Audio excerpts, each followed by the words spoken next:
नमस्कार मेरे प्यारे सभी दर्शकों, जय माता दी, जय माँ दुर्गे। सबसे पहले मैं अपने सभी प्रिय दर्शकों को नवरात्र की बधाइयाँ देता हूँ।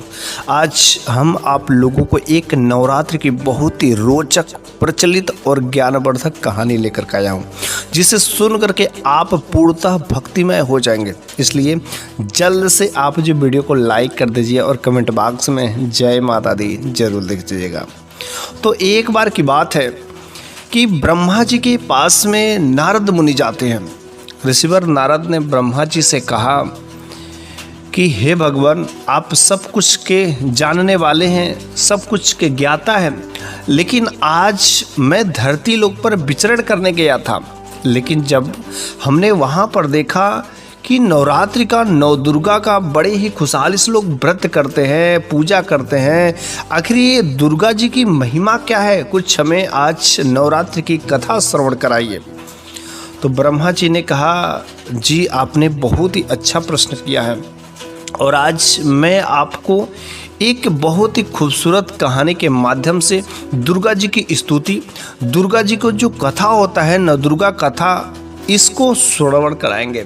और जो भी भक्त इसको श्रवण करता है, दूसरों को सुनाता है, उसके भी जीवन में अपार खुशी मिलती है। तो मैं अपने सभी प्रिय दर्शकों से कहना चाहता हूं कि यदि आप भी माता रानी के भक्त हैं तो आप जो इस कथा को अंत तक सुनिएगा और दूसरों को भी अवश्य सुनाइएगा। तो चलिए, ब्रह्मा जी ने ऋषिवर नारद मुनि को कौन सा कथा सुनाया था।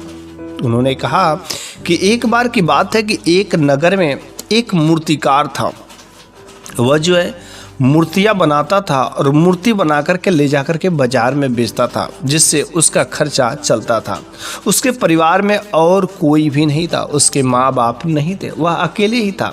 लेकिन जब वह बड़ा हो गया और वह शादी के योग्य हो गया तो उसने शादी कर ली। शादी करने के बाद उसने बहुत ही खूबसूरत और सुयोग्य, सांस्कृतिक, हर तरीके से अच्छी स्त्री, अच्छी उसको पत्नी मिली थी। दोनों पति पत्नी में बड़ा ही प्रेम था। लेकिन हुआ क्या, शादी के बाद एक बार वह अपने दुकान पर ले जा करके मूर्तियों को बेच रहा था, लेकिन उस समय किसी दूसरे ग्राहक के बातचीत के चक्कर में एक ग्राहक से पैसा लेना भूल गया और वह भी ग्राहक शायद पैसा देना भूल गया। लेकिन जब वह ग्राहक वहाँ से चला गया उन मूर्ति को लेकर के, तो उसे याद आया, करे उस ग्राहक ने तो मेरे को मूर्ति का पैसा नहीं दिया। वह चिल्लाया, लेकिन तब तक वह दूर निकल चुका था। अब वह उस मूर्ति का पैसा लेने के लिए अपना दुकान छोड़ करके उसके पीछे पीछे भागा, लेकिन वह इतना तेजी में था कि उसको पीछे से एक गाड़ी ने उसको टक्कर मार दिया। जैसे ही टक्कर मारा वह गिर जाता है और मूर्छित हो जाता है। लेकिन बाद में जब उसे हॉस्पिटल में एडमिट कराया जाता है, भर्ती कराया जाता है, इलाज होती है, तो पता क्या चलता है कि उसका एक हाथ काटना पड़ेगा। फिर एक हाथ वह खो देता है अपना। फिर बेचारा बड़ा ही मायूस होकर के वह घर पर आता है। लेकिन दोनों पति पत्नी माता रानी के बहुत बड़े भक्त थे, सच्चे भक्त थे। वह दुर्गा जी की, लक्ष्मी जी की, अन्य देवी देवताओं की मूर्तियों को बना करके वह बेचा करता था। लेकिन अब वह एक हाथ खो जाने के वजह से अपने पत्नी से कहता है कि प्रिय, अब मेरा एक हाथ नहीं है और अब मैं मूर्तियों को कैसे बनाऊंगा, कैसे क्या करूंगा। तो उसकी पत्नी भी बड़ी मायूस होकर के कहती कि भगवान ने मेरे साथ ऐसा क्या किया, कौन सा ऐसा काम किया था कि जिसकी वजह से ऐसा दिन मेरे को देखना पड़ा। अब हम लोगों की रोजी रोटी कैसे चलेगी। बात तो वही हुई, मरता बेचारा क्या ना करता।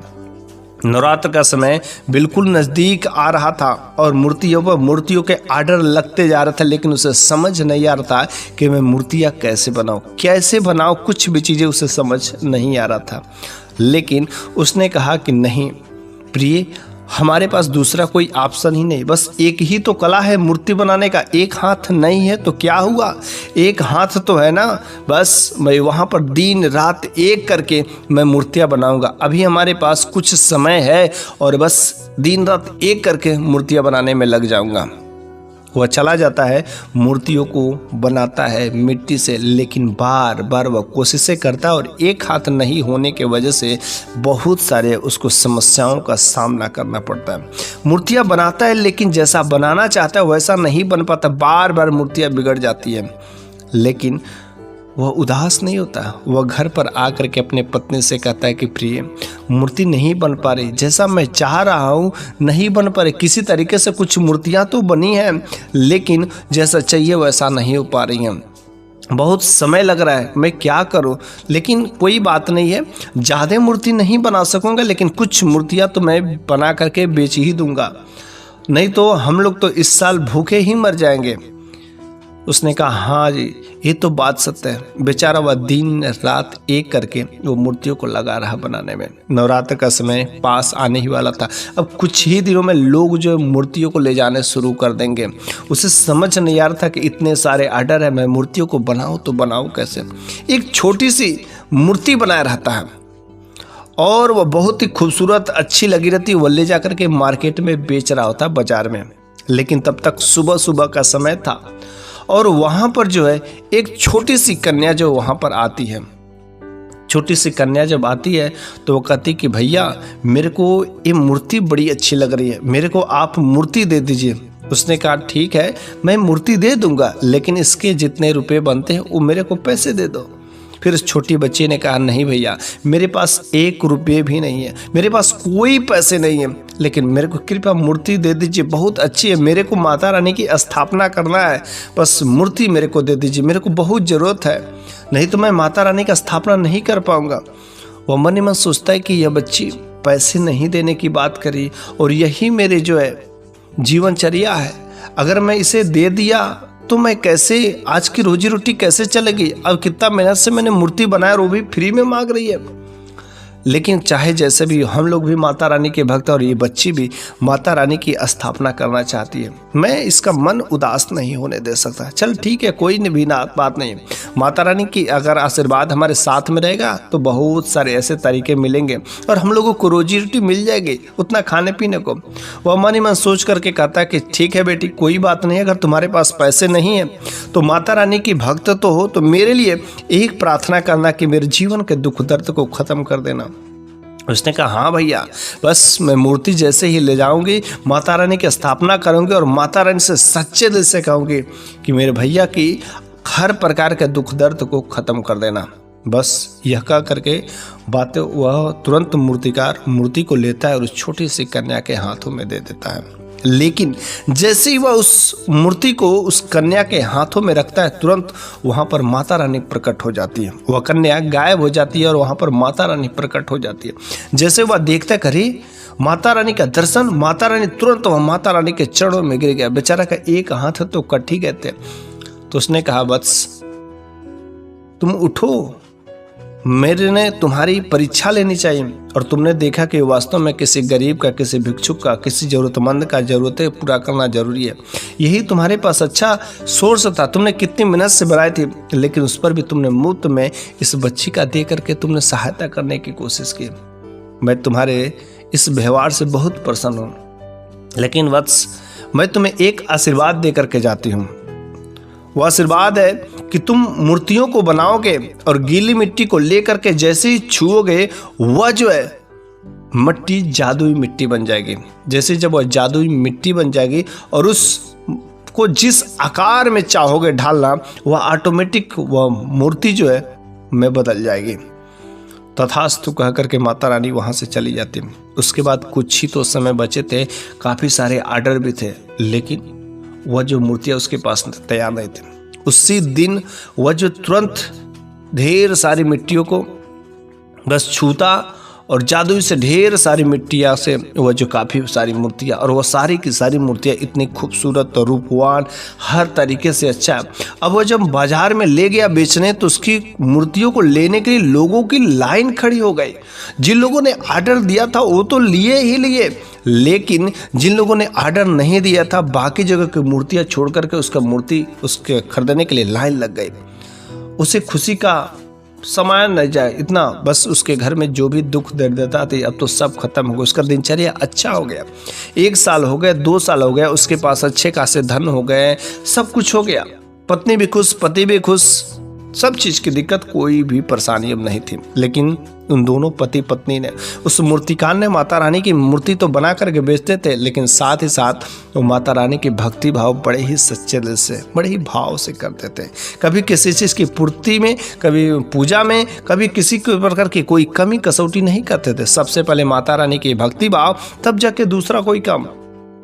और फिर एक बार ऐसे ही समय आया कि मूर्ति बनाने का समय आया, नवरात्र का समय चलने वही वाला था और मूर्तियों के आर्डर ढेर सारे आ गए थे।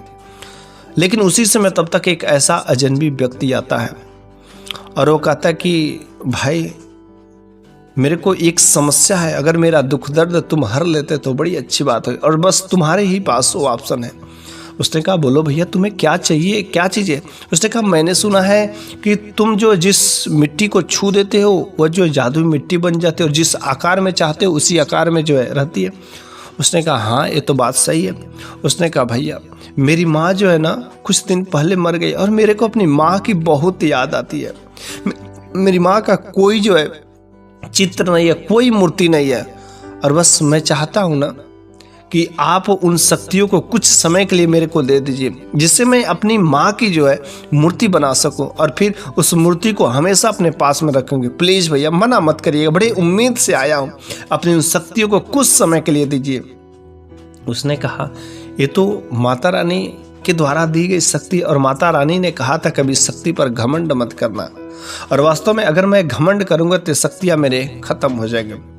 उसने कहा अगर मेरे इस शक्ति देने से अगर इसकी जो दुख दर्द इसकी माँ अगर मिल जाती है तो बहुत अच्छी बात है।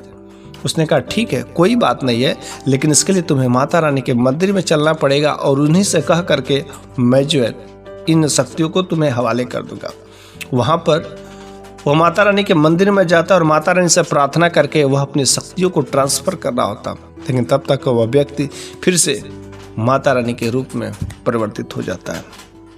वह खुश हो जाता है, कहता है कि माता रानी आप मेरी फिर से परीक्षा लेने आ गए। उसने कहा हाँ मैं ये परीक्षा लेने के लिए कहीं तुम्हें इन शक्तियों पर तुम्हें कहीं घमंड तो नहीं हो गया ना, कहीं गर्व तो करने नहीं लगे ना, क्योंकि जब घमंड करने लगोगे तो वास्तव में तब तुम्हारा किसी भी काम का सारी चीज़ें बर्बाद हो जाएगा। इसलिए और तुम इस परीक्षा में भी सफल हुए क्योंकि तुमने उन शक्तियों के बदौलत सब कुछ था और उन शक्तियों को ही तुम जो दान देने के लिए एक अजनबी व्यक्ति को भी तैयार थे। इसलिए तुम्हारे जैसा व्यक्ति के पास ऐसी दिव्य शक्तियाँ रहना बहुत ही जरूरी है। और इस तरीके से माता रानी उससे प्रसन्न होकर के इस धरती लोक से चली जाती है और बस इस तरीके से उस मूर्तिकार का पत्नी का अब तो घर बार बिल्कुल खुशहाल से माता रानी की भक्ति भाव, माता रानी की पूजा पाठ वे लोग हमेशा करते रहे। तो मेरे प्यारे सभी दर्शकों इस तरीके से ब्रह्मा जी ने नारद मुनि का नवरात्र का जो नवदुर्गा का व्रत कथा है उन्होंने श्रवण कराया। नारद मुनि ने कहा बहुत ही अच्छी कथा है और इस सभी लोगों को सुनना चाहिए। इस कथा को सुनने से भक्तों के जीवन में सारे के सारे जो दुख दर्द रहते हैं खत्म हो जाते हैं। तो बस मेरे प्यारे सभी दर्शकों आज की यह कहानी आपको कैसी लगी है कमेंट बॉक्स में जरूर बताइएगा, वरना जय माता दी जय माँ दुर्गे जरूर लिखिएगा।